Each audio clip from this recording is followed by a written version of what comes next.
Episode 9 is set to end the Skywalker saga and the sequel trilogy itself by writer and director J.J. Abrams and Chris Terrio.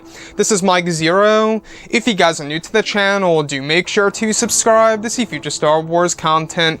Now, one thing that a lot of people are really interested in when it comes to this movie is, of course, exactly how both Kylo Ren, Rey, Luke Skywalker, and even the Knights of Ren will be utilized in this story in a very unique way. Now, myself personally, I am very excited to see the whole entire angle of a Star Wars film, where Kylo Ren, who was once an apprentice, is now a master of the Knights of Ren, where we finally actually get to see this on the big screen to see exactly what Kylo Ren is like as a master and, of course, the ruler of the entire galaxy and the supreme leader of the First Order. Now, these past couple of weeks or so, we've been learning a whole lot more about this film, and when it comes to various shot descriptions of course, pieces of concept art, this is where things begin to get very intriguing for moments within the second and third acts of the film. Now, specifically, shot descriptions consisting of Rey using her ignited lightsaber, an unknown armored creature going up against it. It's described that her lightsaber is blocked by a piece of armor on the creature's armor on its forearm. It's said to not be associated with the First Order, and could be related to the new threat in the film. The next goes over Rey force pushing a creature into a body of fire.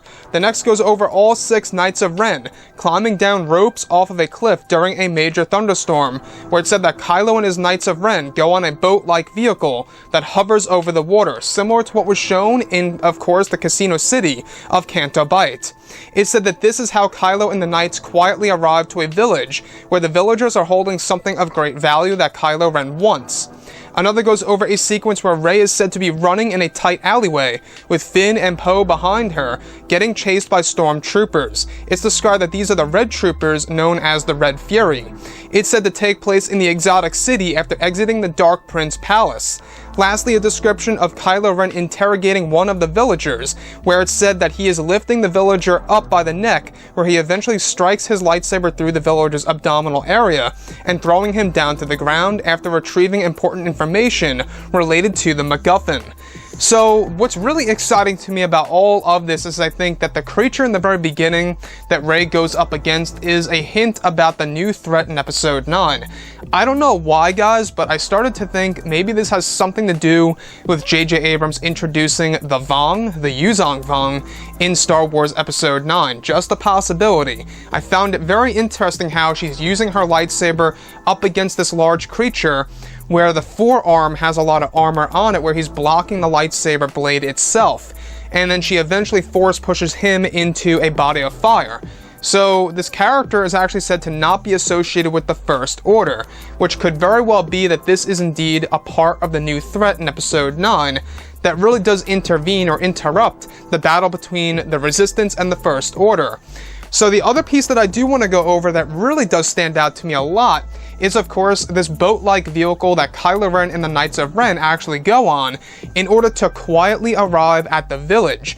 Now, we do know that there is going to be a village sequence in this movie. We're not quite sure if it's in the form of a flashback or if it's in the form of present time. We're not quite sure. But we do know that this village sequence is going to be quite vital to the explanation of the MacGuffin that evolves in Episode 9.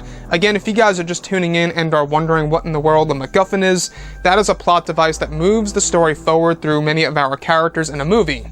So, the other thing that I do want to go over is how Kylo Ren eventually approaches one of the villagers and interrogates him.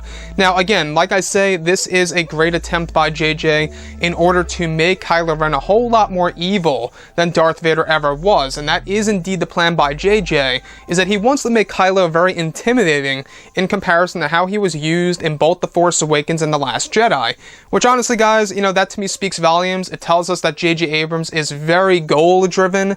He's very, I guess you could say, ambitious about that character and wants to take him in different ways in the movie. So the other piece that I do want to go over that really does stand out to me a lot is how he eventually uses his crossguard lightsaber and kills the villager. He's basically relentless and has no remorse whatsoever, even after getting the information from this villager, and doesn't even let him live. In which all 6 Knights of Ren and Kylo Ren are climbing down a cliff that lead down to a beach where it leads to the water that actually goes to the actual village. So we're not quite sure what world this really is.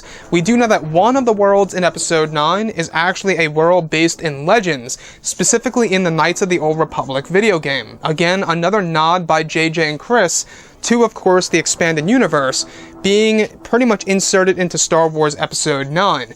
So there are a lot of Legends planets in there, one of which does indeed have a beach with a lot of water and cliffs, so keep that in mind.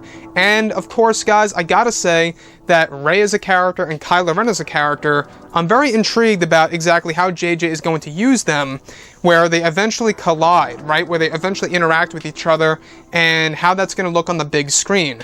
Anyways, guys, drop a comment below. Let me know what you think about all of this in the comments. And if you guys did enjoy the content for today, do make sure to drop a thumbs up on this video to support the channel. I thank you all so very much for the kind support, and I'll catch you guys next time.